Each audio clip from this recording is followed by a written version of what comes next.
All right. Well, good morning, everybody. I'm so excited that you're all here joined us this morning. I'm Dr. Mike Williams. I am the director of partner success here at NextGen Math, and I'm excited to share just some experiences and some practices that I was able to put in place, and really focus in today on how we can continue to support our students and continue to look at what we measure and how we can get some improvement. In my role, I currently am working with a lot of different school site administrators and district leaders and making sure that as a partner, they are productive and successful in their implementation of our platform. So if you're a next gen partner, if you are one of our schools or districts, just drop it, say what's up in the chat. We'd love to hear from you. It's great to see some familiar faces and some familiar names already.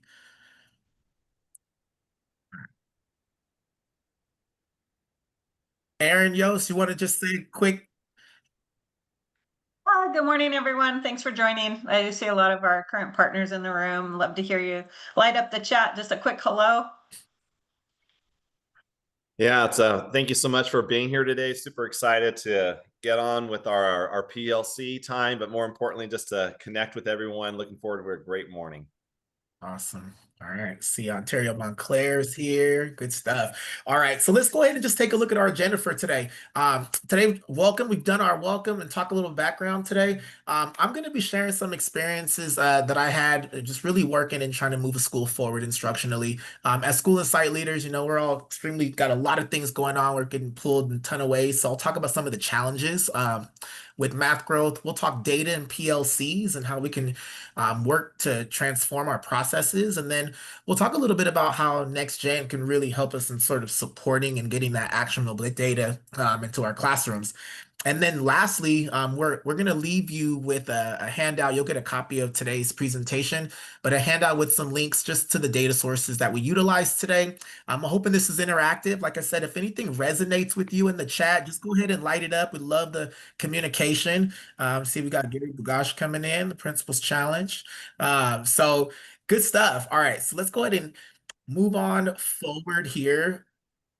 So these are our session outcomes today. The first is really just to integrate the sources that we have at our disposal to get really a true view, 360 degrees of math performance. And when I say 360, I'm just really talking about having multiple measures of assessment and looking at students and our data in different ways. The second outcome is to establish a data-driven instructional cycle that drives collaborative planning, real-time teaching adjustments, and targeted student supports.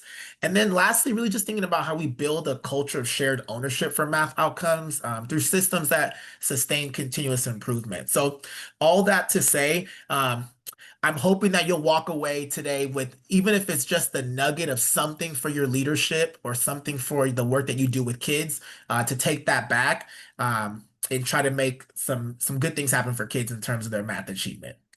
But first, I'd like to know who's in the room today. I see lots of different names in the chat, so thank you for doing that. If you haven't lit up the chat with your name and what district you're from, or school site, go ahead and do that. We'd love to just kind of see who's in the room. See, we got instructional math coach here, Vernon Middle. Got some other folks coming into the room right now. Good stuff. All right, this is great. Jennifer Robbins from Down Unified. Hi, Jen. All right. So we got who's in the room. Let's go ahead and jump right into it. So, a little bit about me. I've been in education now for 15 plus years, a proud USC alum. And my experiences really go back to, I'm so thankful. I've really had a breadth of experiences in teaching in terms of being both in charter and traditional public school settings. And that really taught me a lot about being able to give access to so many different types of kids. I've worked in a bunch of different communities. I've also been a principal in two different school districts, most recently for 6 years. I'll talk a lot about that. And then one of my other pride and joys I get to work with master's levels of graduate students at Pepperdine, getting them ready for the next stage in their educational journey. So we're going to start. I'm going to give you a little bit about a kind of a case study of kind of what happened when I got to my school. So as you can see here, I'm the former principal of Rio Hondo Elementary, located in Downey. It's a big school, big operations, about 850 students on one campus, in grades TK through 5. One in every 4 students that walked through the door was an English learner or a multilingual student. And then three of 4 students that walked into the door were from socioeconomically disadvantaged backgrounds. So, we had a very, very, very unique population, one that is oftentimes not unique to a lot of the schools that we serve. So just know that, in our leadership and the work that we do with schools, I understand where everyone is, and sometimes it can feel like an uphill battle. So I'm hopefully going to be able to give you a few things to take away today. So here's what I'd like to do. When we're thinking about math instruction, I'd really like to know what your take on it is when it comes to barriers. I'd love for this to be a conversation that we can talk about here. So I'd like to get your take. If you could go ahead and just scan this QR code on the screen here, there's a couple questions about math instruction, data analysis. You don't have to answer them all. You can just pick one or two, and I'd love to just get your feedback.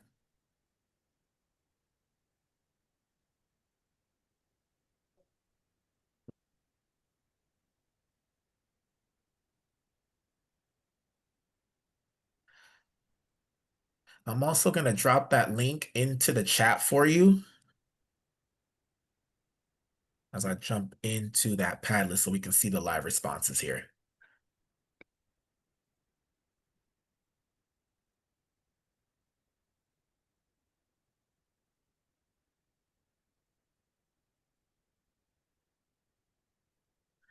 So some of the questions to think about: what type of ongoing math data do you use to progress monitor students? What are some of the challenges with math instruction in your schools? What are some of the challenges in using math data? And then what are some of your challenges in responding to that math data?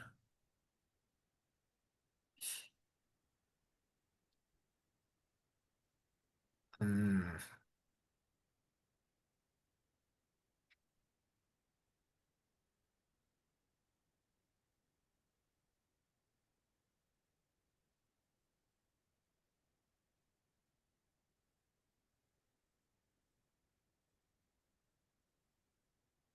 We'll go about another minute here. I'm seeing some things come in, especially in terms of see that there's lots of different data sources that we have access to, but some of those instructional challenges, we have students who are coming in and out of our schools, right? And are really having gaps and missing some of those basic level skills.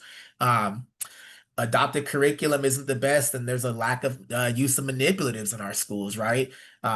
Lots of work on basic skills, having more than one way to learn a concept conceptually, along with engaging collaboratively, right? Um, and just the one thing I'm really, really seeing just from a lot of the answers that are coming in are a lot of those it sounds like foundational skills, those basic math strategies. Are really some of the things that might be hindering some of the performance in our schools. All right, I'm going to let that continue to come on in there. Jump back into this here. So thank you all for sharing that. I think that you bring up some points that are not anything. A lot of times they're very typical to what we see when we're running schools, right? And so I'll talk to you about some of the challenges that I had. I started as principal at Rio Hondo in 2019. I was there for 4 months, and then something happened. It was called the pandemic. I don't know if anybody remembers that, but yeah, I was there for 4 months. I started in November, and then in January we said, okay, everybody go home, right? And we all know what happened as a result of that. It was devastating for a lot of our students.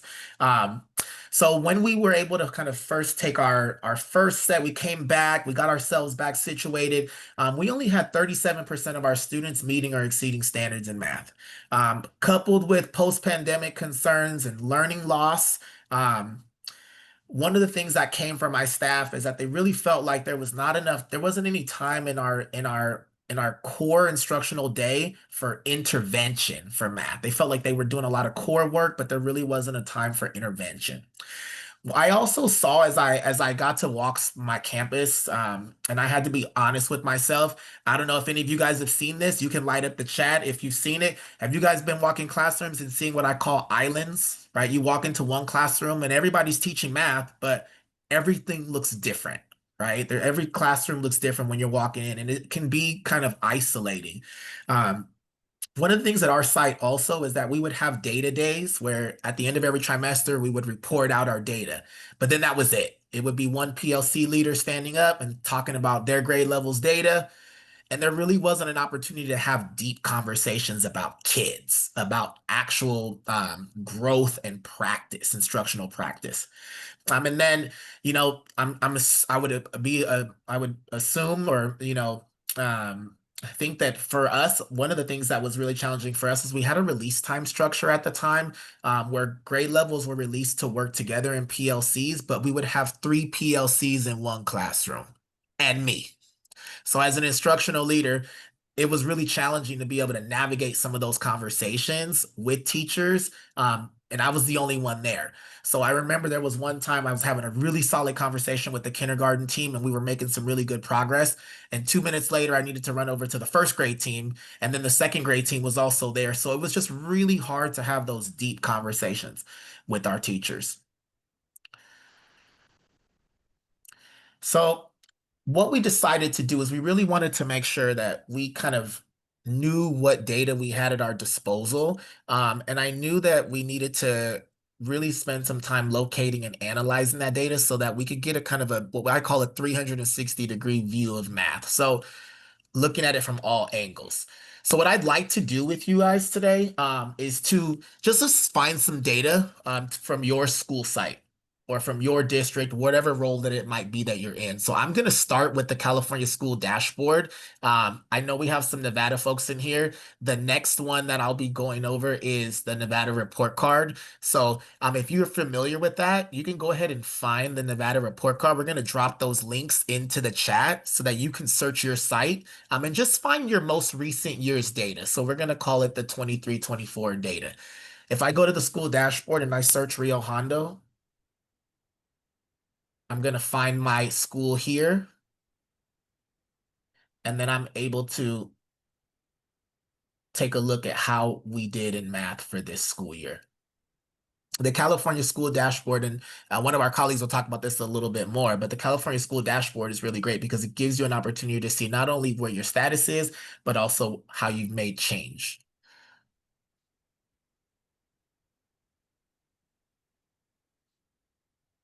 The second source, go to the Nevada report card here.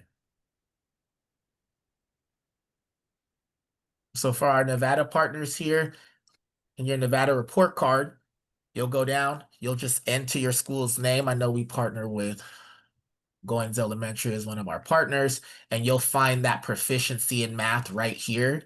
And then again, you can go back up to the top corner here and you can search by year.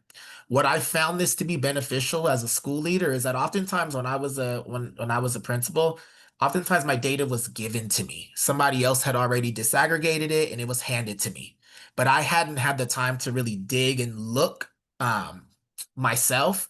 So I wanted to give you guys this opportunity today to go ahead and search and find some data for your school site. If you're a California partner, the other data source that I spend a lot of my time in is really just that SBAC, that CASP results. Sorry, excuse me. Go back here.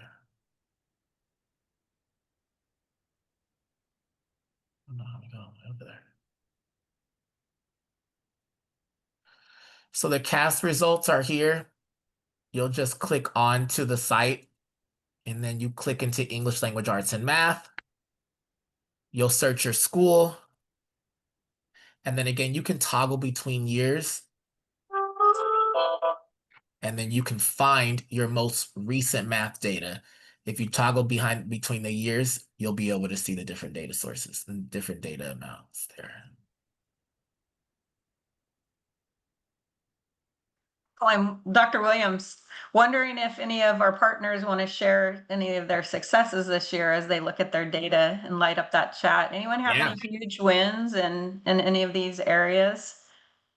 and want to take a moment to share, we'd love to hear from you. Yeah, or if anybody wants to, feel free, you can unmute, you can hit the chat. Is there anything that stood out to you?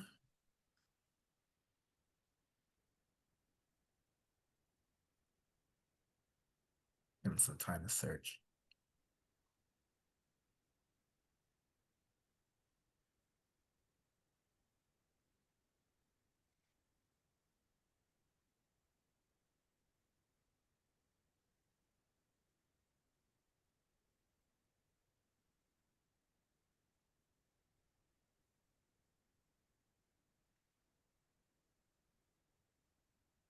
All right, so any ahas you come up with, anything that you find, feel free to drop that in the chat. We'll continue to connect here. So when you're talking about that 360-degree view, we saw our state level assessments, right? In California, we can look at the school dashboard and the CAS website. In Nevada, you guys have access to that report card, which has a lot of really good information in there. Oh, I see somebody talked about that, Lois Craig. There was some data, there was some improvement across grade levels. That's Awesome. share. Congratulations. Bradley seeing growth in math year to year, but very slowly. Yes, and that can be challenging, right? But it really is it's just it's those baby steps. I used to tell my school when we got to 37%, I would say, you know what, guys, here's the thing. We can only go up from here.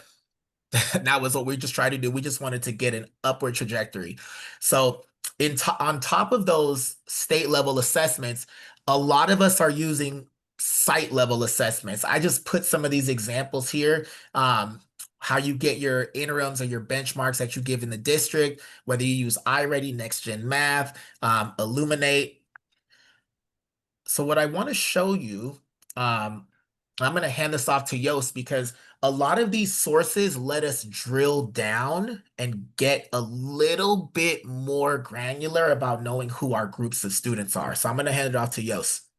All right, thanks, Michael. So the speedometer that you've seen on the California dashboard actually comes from this 5x5 grid.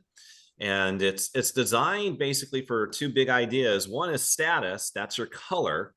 And then the goal is to get up into the upper right-hand corner of the grid, up to the blue.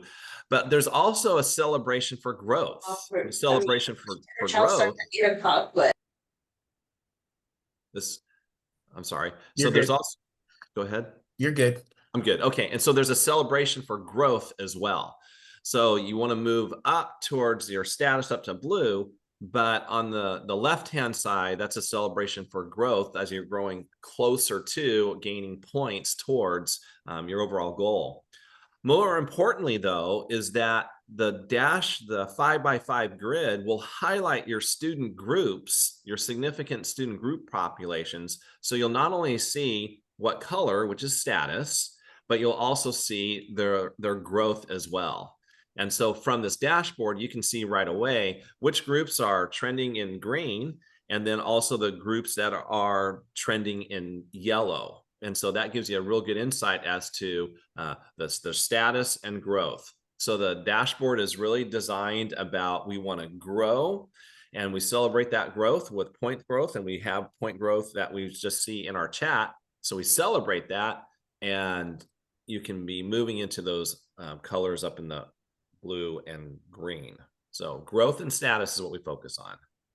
And Yost, I think you make a really great point. As leaders, guys, we have to remember to remind our teachers who are in it each and every day that they a lot of times don't get credit for kids being on grade level, but they're moving kids so much, but they're not getting credit for it. So this helps us as a school site get credit, but also as you're starting to look at your site level assessments, really be thinking about how you can talk with teachers about how you're seeing growth within those achievement areas, because then those teachers really feel successful that they're moving kids, even though they might not be, as we said, as I saw a lot of you post in the Padlet, a lot of those basic skills are still lacking.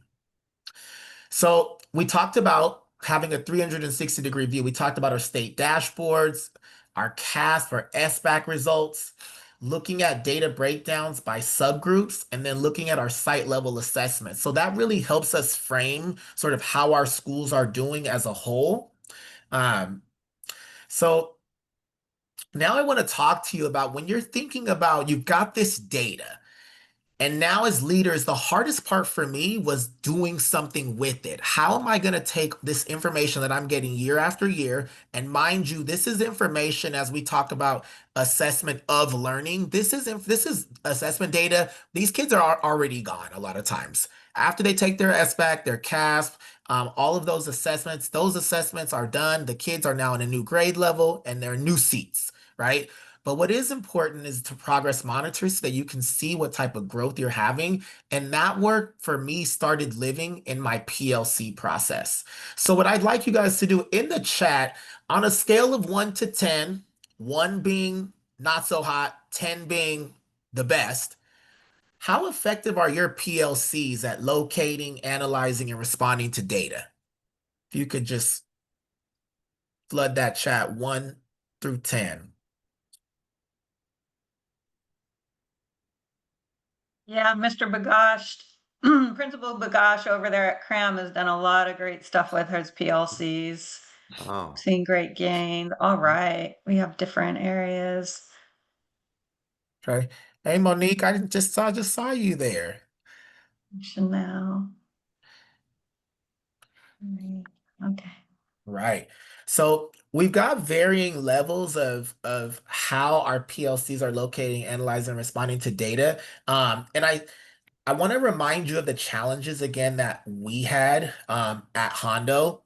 And again, it was all of these little pieces where we've only got 37% of our students meeting standards. Kids are having learning loss. There's little time for intervention. Everyone's doing their own thing. We're reporting out our data haphazardly, and our release time structure is really not lending to deep conversations. So, what I decided to do is we really needed to think about some changes in practice. We were back from the pandemic. I said, well, all we can do is go up from here. So, I talked with my leadership team and I said, what are we going to do about this 37%? And as a team, we came to the conclusion that we really wanted to do better for our kids. At the time, still in our district, we say our kids deserve the best. And we just felt like they weren't getting that. And so we wanted to make sure that as a team, the leaders were all on board with there needed to be change in practice. And if I could just recommend anything to you guys as leaders, if you can find those core people who are student first and student facing, those people will help start getting buy-in from everyone else.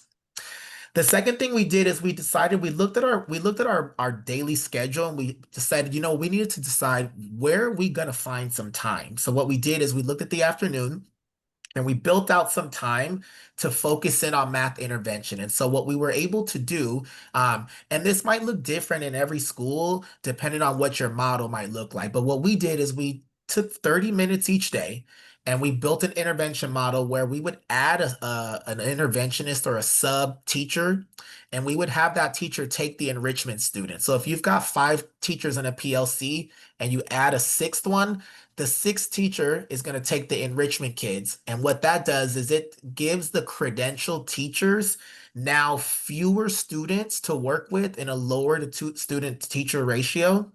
And so that was really game changing for us because we know more time with teachers on a consistent basis in a lower ratio, they're just getting more attention. And so that lower to teacher student ratio really supported the work that we were doing, along with ongoing progress monitoring through weekly PLCs. So checking in with those PLCs, how is the intervention going? Are we seeing progress, moving kids in and out, being flexible and being time bound? The other change in practice that we put forward is I started these collaborative grade level PLC sessions that were administrator led, and I really wanted my teachers to focus in on data inquiry and support them through the needs that they had, along with continuously monitoring our data for that really 360-degree view here. So I want to bring you down to kind of this bottom piece here.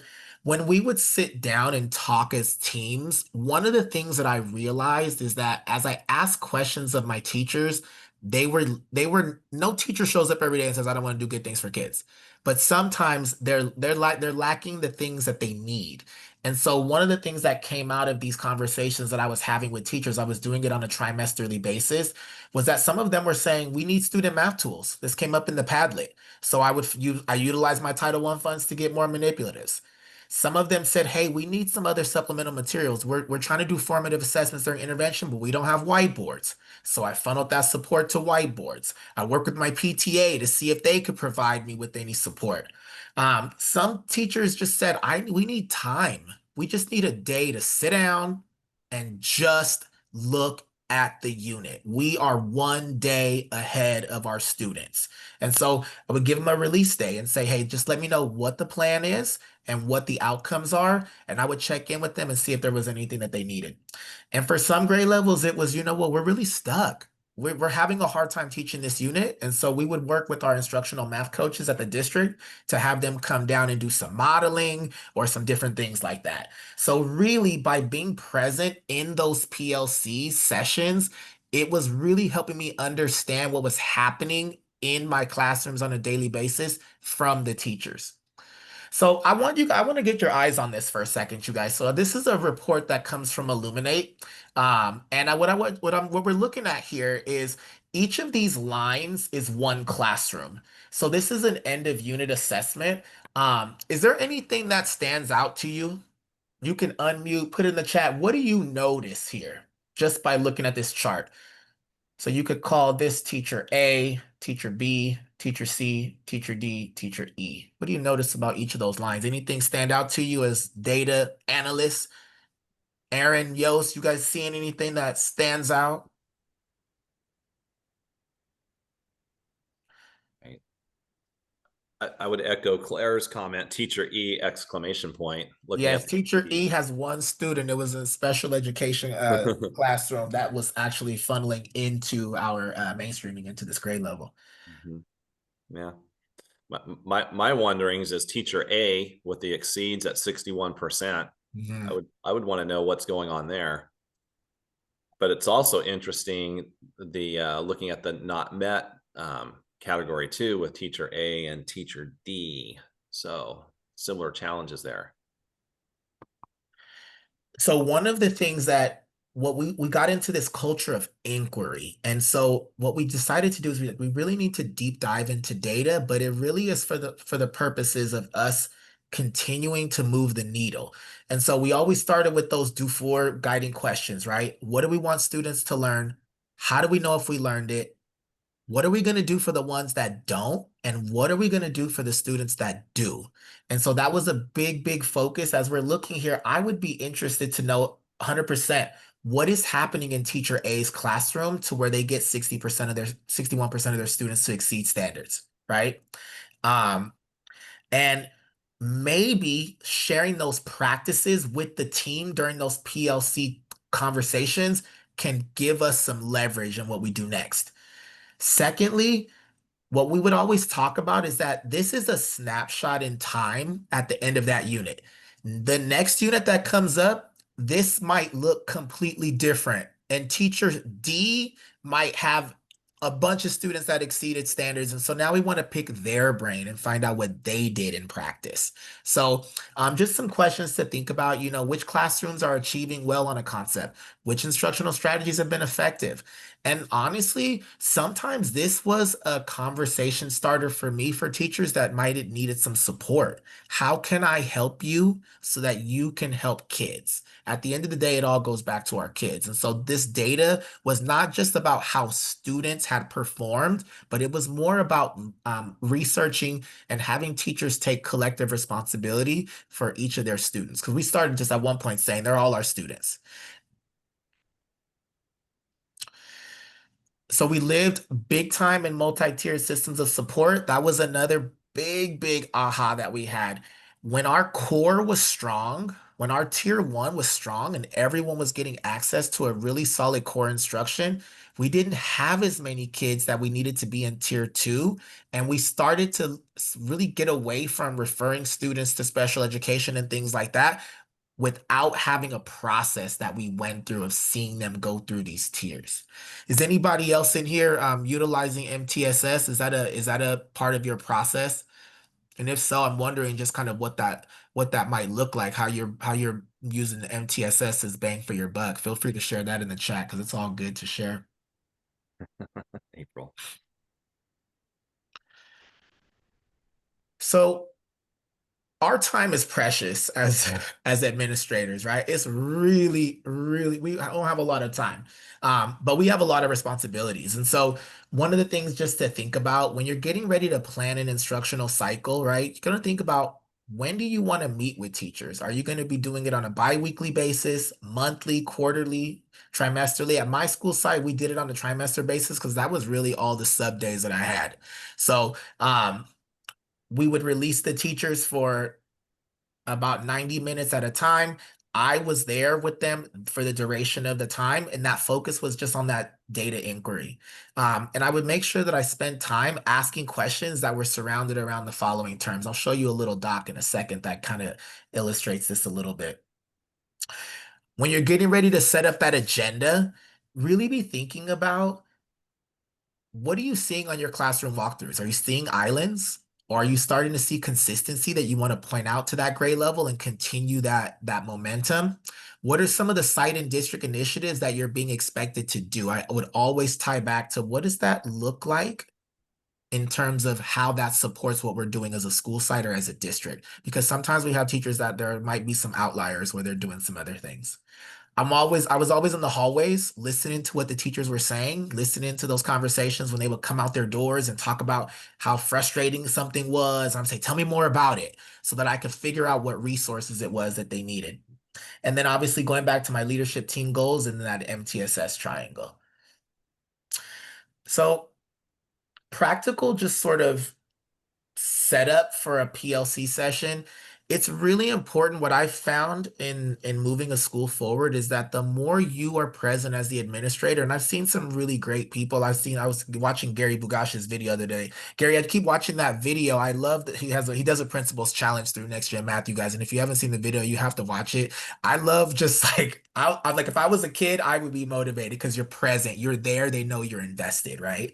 Um, so how do you keep yourself ready to go to support your teams? Make sure you're all set up. What I used to do is set up roving subs, and I would have my roving subs go and release teachers for about 90 minutes at a time. And let my office staff know that pretty much unless this place is on fire, my time is protected. I found some trusted teachers that had administrative credentials that I could use to sort of keep me grounded. And I made sure that when I met with my teachers, that my room was arranged for a way for us to connect and for that facilitated inquiry. The other thing is oftentimes when you're facilitating these sessions, you want people to come prepared because if one teacher comes without the information that they need, it can kind of get a little wonky. So you want to make sure, do they need student work samples? Is their data already entered? Do they have curricular materials that they need to bring? And the biggest piece, you guys, is that when we're talking about kids, we're talking about people. So I would always invite my team, any specialists, resource teachers, my school psychologists came to these, my school-based therapists, any liaisons, TOSAs, because when you're talking about kids, oftentimes, if you guys know probably better than I do, that a lot of times these kiddos, they have the content knowledge. They just got something else going on either at home or in their own life that is hindering them from making and getting access to the curriculum. So these are some question stems. I'm going to leave these here for you that you can utilize. I found these to be really effective, especially going in order. Build on when you're looking at a piece of data, build on their successes and celebrations. That's the best place to start because a lot of people want to start in the challenges. So if you want to screenshot this guy, you get a copy of it, but this is something nice to have in your pocket when you're facilitating some of these conversations. You get into a PLC and you get stuck, right? Um, Identify what their needs are and then what are going to be the next steps moving forward. What are we going to do about those needs and about those challenges? So this is a sample. For me, this is how I would set these things up and what the times look like. Everybody would get a copy of this. My office had a copy of it, so everyone knew what was going on. You'll get a template for this too that you can utilize if you want to plan. And then I always had an agenda, and it was always the same structure. We would always start by talking about district initiatives, tying in to what they were doing. Each grade level was tailored depending upon what their focus was. So in this particular grade level, it was math and technology, because I may have seen that during the walkthroughs. And then math was always on the agenda, whether it was bringing student work, whether it was talking about progress in the curriculum. All of those things were really key in making sure my teachers were set up for success. So that allowed me to do that continual monitoring of the data and that 360 view of really understanding, get everybody involved. Share it at your back to school night, incorporate your weekly goals. I would share my math data at the first day back to school with everybody. We'd have 120 people in the cafeteria. We had cafeteria workers, our playground supervisors, our teachers, our office staff, because we all played a part in making sure that our students were able to learn. So if you could just pick one word to take away and what you're going to bring back for your PLC work, what might that be? If you can just pick one word to take back for PLC, what would that be?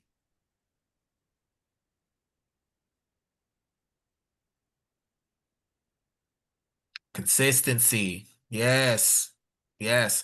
Actually, we're working with Bellflower Unified, and they're reading an article that says there's three pieces to making sure that a school moves forward. One, there's a sense of belonging. Two, there's consistency. And three, there's coherence. Those three Mm. things are what have been proven to move schools forward. So student work, support, collaboration, data, student work samples. I love some student work samples. It tells you a lot more than sometimes the percentages do.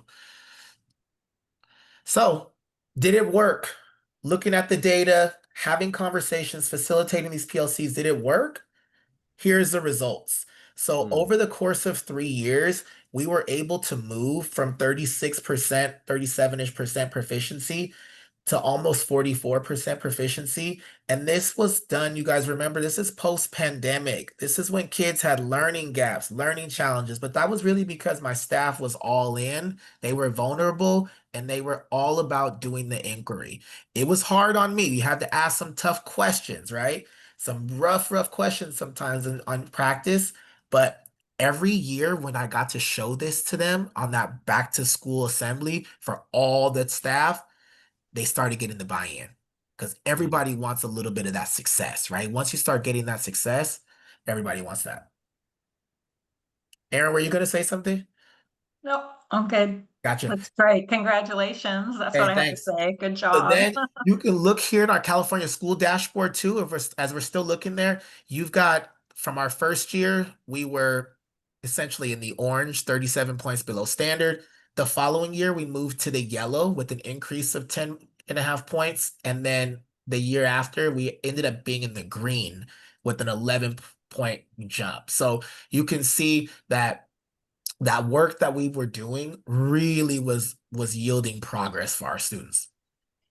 Dr. Williams, just to add for our Nevada friends and partners, they have a growth model as well. And this type of growth, I believe, helps them increase their ranking to see student movement like this. Mhm. It's And I know, awesome.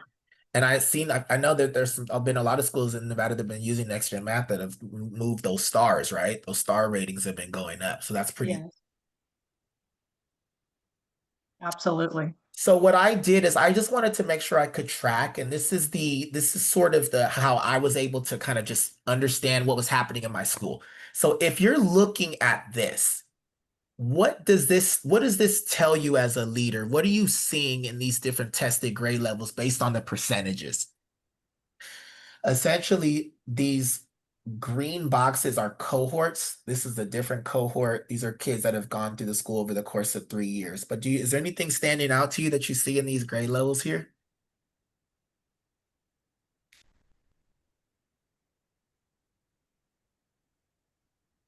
Well, yeah, the big thing is the learning from third to fifth grade is the percent of proficiency is dropping. Mhm, So that means that your third and fourth grade teachers maybe aren't teaching with the rigor, even though their numbers look so good that they should be. mhm, And mhm, looking at the standards in the area, they're deficient because when they're getting the fifth grade, they're not as successful. mhm. Mm. And one of the things that we found, especially post-pandemic, is that because of the real big lack of those K2 foundational standards, especially the subtraction with regrouping and place value, this particular cohort really struggled. But what I was able to do was give my fifth grade team props, even though the data was going down year after year after year with each group of students that they're working with, their instructional program has gotten a little bit better. Same thing in fourth grade. My third grade, we need a little work here, and I know what happened here. I had a team leader who moved to another grade level, and some things were happening. But overall, as a school, we were able to make some really solid growth. So it's important to really give hats off to teachers that are doing that good work, so that that buy-in continues there. And then before I'm going to hand this off to Aaron in just a second, a lot of the work that I was doing, just based upon the data that I had in my fingertips, was living over here in the quarterly, annually, kind of in that like assessment of learning. It was kind of end of unit data or end of school year data. But what I was really missing and what I was always wanting, and we were lacking it, was something that could get me results in real time.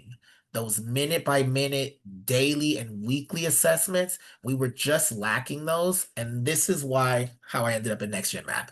Because I said, you know what? This is a program that I really believe in, and I really feel like this can really move schools, and I want to be a part of it. So, Aaron, you want to take it over here? Absolutely. So Dr. Williams was talking a lot about using assessment of learning. And we at Next Gen Math are educators. I do have to call out Riverside Unified. I think Lindsay might be in the room. And our partnership with them, they've really helped us frame and focus and call out that what we do differently and really well at Next Gen Math is we're assessment for learning, right? We all have a ton of assessment of learning. SBAC is an example, and I'm showing claim one of the SBAC here. If you could light up the chat with what assessment of learning are you using in your district or your school? I know that here's some examples like NWEA. If you're using that, put it in the chat. Renaissance. We just want to get a quick view of the different assessments of learning that partners are doing. And I think in education, we're good at this. We're data rich, right? And the assessment for learning is the resource poor. What are we doing with that data? So I'm really looking forward to looking in the chat of what kind of assessment of learning are you using? Is it iReady, Renaissance, SBAC? And what I'm showing here is the big idea is what is our goal for the students, right? This is SBAC. And we see here that we have targets. This is not going to help your teachers know how to assess for learning. We got to get down to the standards level, right? I love this document because it's a good focus document for goals and SBAC, really focusing on those priority clusters. What I'm going to do is head over here to Next Gen Math, and I'm going to show how we have made something so that you could really understand what your next steps are once you get your data. So you saw on this slide right here that we have these targets and we're not at the standard level. When I go into Next Gen Math, I can not only see the major and the supporting, which are going to be really emphasized on your SBACs and probably your local assessments as well, the NWEA, et cetera, because they're supposed to be aligned. But what we need to do is know not only where the emphasis are going to be, but also when you're talking about targets, what the heck is a target? And do our teachers understand that? So in Next Gen Math, when I open up this, I can see the standards that fall underneath each of those targets. And not only that, I can see the rigor, the vocabulary, and the assessment item types and response types that students are likely to see on those high stakes assessments. And folks, this is a real equity issue.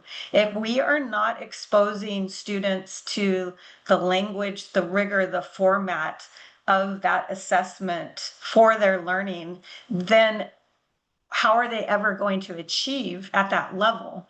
So what I'm going to do here is I'm going to hover over. I just want to point out that on this OA9, there's 14 different iterations, 14 varieties of question types that could possibly appear on that SBAC to assess how they learn the standards. And we know that in more affluent areas, parents are paying for the tutors, they're getting that test prep, but what are we doing for our students that don't have access? And that's where Next Gen Math is going to come in. So if I'm doing a lesson on my OA9 in my textbook and somebody called out that, hey, sometimes our curriculum isn't that great, then I'm going to be able to come in and give an exit ticket and determine, can my students actually perform at the rigor that they're expected to on those assessments of learning? So what I did is I just dropped in some of the questions in here. And again, this OA9, it's a major, it's a heavily weighted standard, and you're thinking about PLCs. I'm getting my data back. I see my kids might need some more practice, or maybe I did a lesson and I have an exit ticket. And now what I did is I created that really high caliber lesson. Let's not assess our kids at a lower level than what is expected of them. Even if their diagnostic on your local assessments are showing that they're going to be performing, that they're performing below grade level, we have to give them access to grade level content. Otherwise, how are they ever going to demonstrate that they're able to master those standards? So here's example. We have this high caliber question, and notice that I added a few of them. It's the same question stem, same rigor. And then of course, when we get our data back, we want assessment for learning, and we want to be able to respond to that data. So we have the unlimited question types within our system so that teachers have what they need to go back and reteach. And of course, we want to be able to have our translation piece in here, and there's some other features that will help support our kids.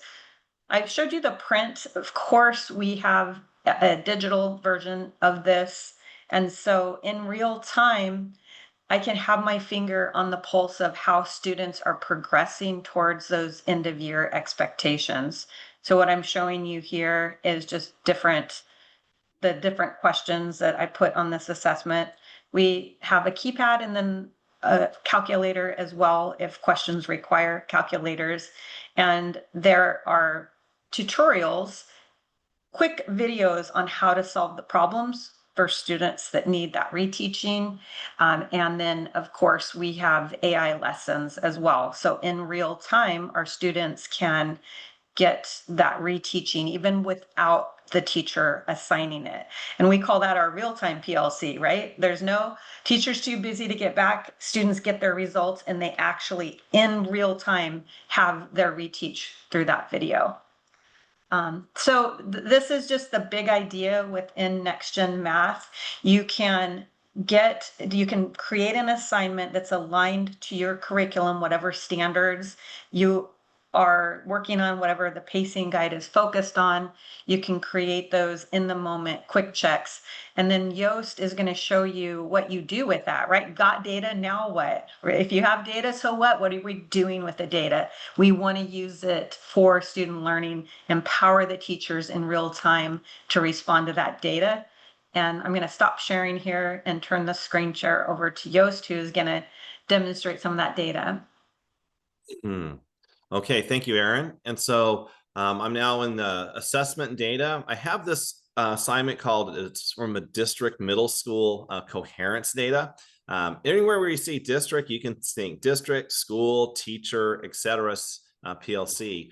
But let's take a look at that data, click the results, and you're seeing my screen move along. Is that correct? Just double checking. Yep, great, thank you. All right, so there's take one data and take two data. We're gonna back this off a bit and we're gonna look at the highlights. At high level, we have this average score of 58.8%. So we know that's the class score. We're gonna shrink this down a little bit. Now we're getting down to this data matrix, and this is real valuable from a principal or maybe a district point of view. So we have this down to PD middle school. That score is 59%. How well did the teachers do? And so I have 3 teachers right here with some teacher data.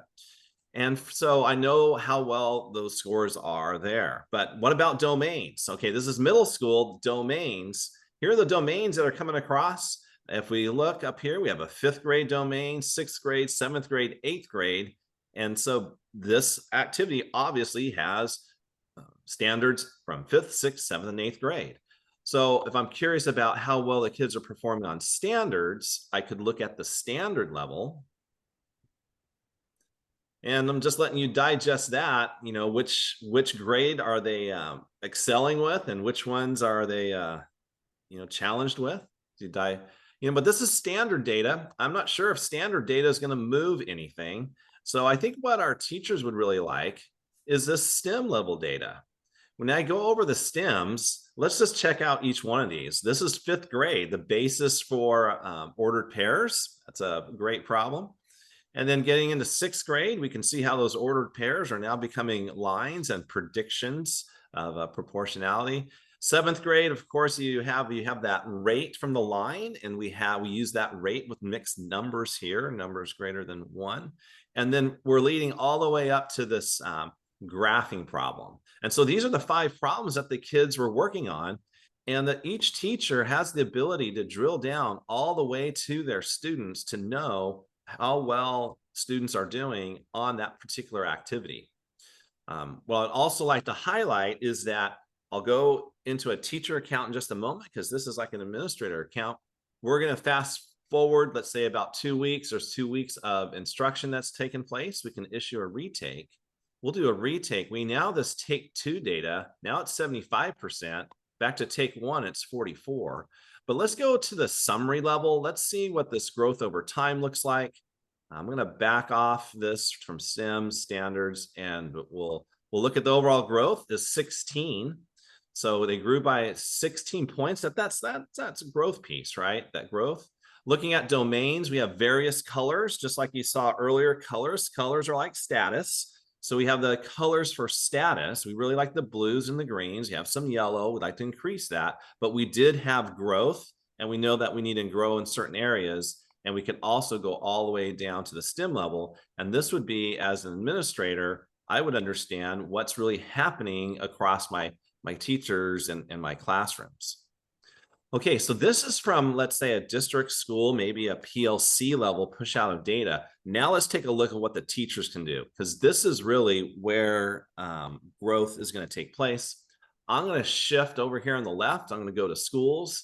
I'm going to go to my PD middle school, go into view, and then I'm going to emulate a teacher, and I'm going to emulate Kyra Falk. She's one of our trainers. Yeah, so now I'm emulating Kyra. Okay, so imagine PLC data activity kids have just done. Typically, that's that of learning, right? But no, this is how it's going to be for learning. So Kyra, on that first activity that the kids did with that take 1 data, she sees right away what's happening across her classes, and she most likely wants to focus on STEMs as well. She's seeing trends, and she can also see students as well. But this is where Kyra really kicks in, is that we now going to go to tier 2 intervention, because as Dr. Williams had said, we're focusing, what do the kids know? What do they don't know? How can we get all kids to grow, right? We want all kids to grow. How we can get all kids to grow? Let's go to tier 2 intervention. And so now we've already gone in and grouped kids based on their needs. I'm going to turn off the accelerate learning. We're just going to focus on intervention learning.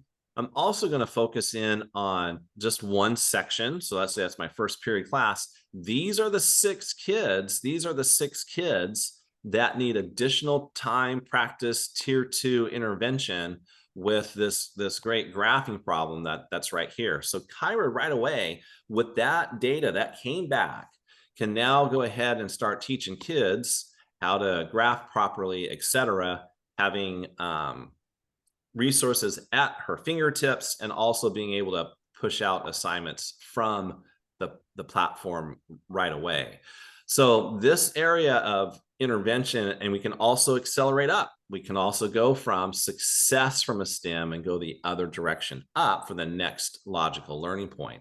So we can focus on all students growing, either for intervention, or we can accelerate students as well. What we're seeing is that teachers that are really involved with those real quick activities with the kids, responding to data. And this is only 4 stems, and in some situations it might only be 2. It's responding to that data with that reteach and those groupings really is moving the needle quickly and courageously when you're working together as PLCs. One other piece I'd want to point out is that, we talk about the equity piece, also the student groups. If you have a focus at your school site, let's say it's with, I'm just picking a gender, let's say females. And so our females are scoring at 60%. We could have a pulse on any of our student groups within the platform as well. As you know, that lots of times we set goals on those student groups because of the learning from like your SBAC, et cetera. But what we want to get to is the for learning, and the for learning can focus us right away into this tier 2 and tier 3 intervention. So I'm going to bring my time to a close here. Any thoughts or comments from the team? Yes, I think that's great. I really like that. This can really help a school leader drill down and have those conversations with teachers, finding those pockets of success, being able to have conversations about practice based on real-time data. And then you can do it again, give them that second take. It's having conversations with a lot of our partners recently. This has been really a game changer for them. Yeah.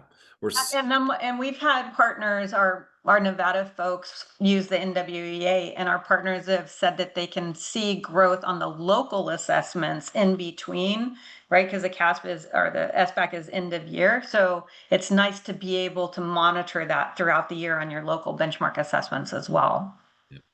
Yep. Absolutely. So I think for the data piece for Next Gen Math, what it does a really good job, it takes that idea of status and growth that you see on the 5x5 grid, but it takes it right into the day-to-day practice, the minute-by-minute practice in the classroom. And we value the teachers, that we would say they're the most important person in the classroom, is that they're the ones in the trenches each day. They know their kids, right? They know their kids, and they have the ability to be able to design activities based on the needs of their kids. And so when we talk about making the platform accessible for kids, accessible for learning, we can create activities where the students, this is a 3rd grade activity. Let's focus on what assets the kids currently have. And I can drop down. I'll show you quickly here. I can place a few more questions in here. These are 1st, 2nd grade questions in here that build up to that 3rd one. And so I'm just going to type here 1, 2, and 3, and 4. It's all right. Yost, we're share. screen sharing the call to action right now. So okay, I'll stop share. Yeah, Okay. sorry, I Very just good. wanted to let you know. Just in closing, any of our partners that want to add something that you feel like we missed, or just share with the group, we'd love to hear from you right now. You can unmute or type it in the chat. Otherwise, yeah, thank you for coming. I'm Dr. G from Rio Hondo Elementary School, Nevada, CCSD. And I am so grateful that I have gained a lot of things here as a strategist. And more so is we just started Next Gen Math, and we're actually doing the POC now. And the one that was showed, I forgot his name, Joe, I think. But the one that he showed up about having all this intervention, having all this tier 2 and 3 intervention groups, it helps a lot to boost the growth of the students, especially. This is one of the dilemmas of all the teachers. I'm not saying not just one teacher, of all the teachers, to create an intervention group that they needed. But this time, using the data, they can easily do it without even going further. And it's already right there. They're already grouped according to the data that they have put in Next Gen Map. That's why I love it when I saw it. Love to hear that, because we've all been those teachers in the classroom needing that tool, and to hear that your teachers are using it and benefiting it and hopefully saving them time is wonderful. Thank you for sharing. Yeah, And because I just attended our PLC this morning from 9 o'clock to 10 o'clock. And this is exactly what they're showing me now. Nice. How the intervention and how small groups are being made without even taking a blink. Just get on it, get the data, then push through it. And it was really awesome. Thank you. and Rich a big shout conversations. big Very shout rich. out to big shout out to Lois Craig in Clark County. I know you guys are getting your they're going through their professional learning today, and that's one of the other great things, right, Aaron and Yossi? Yeah, we do it every Professional week. learning that comes alongside the work. Thank you. Experts like yourself being able to support school site administrators who might just need a little extra help in that area, and we're here for them. Well, thanks everyone. This is Paula again. Thanks very much. Check out the handouts if you want to talk to Michael about what he's done. His email's in there, and you're more than welcome to reach out. And as we're showing here, if you want to try the software, we're more than happy to set that up for you. Thank Awesome. you. think Bye, that's it. everyone. Have Thank a you, great everybody. day. Thank Take you. care. Have a great Right. day. Take care.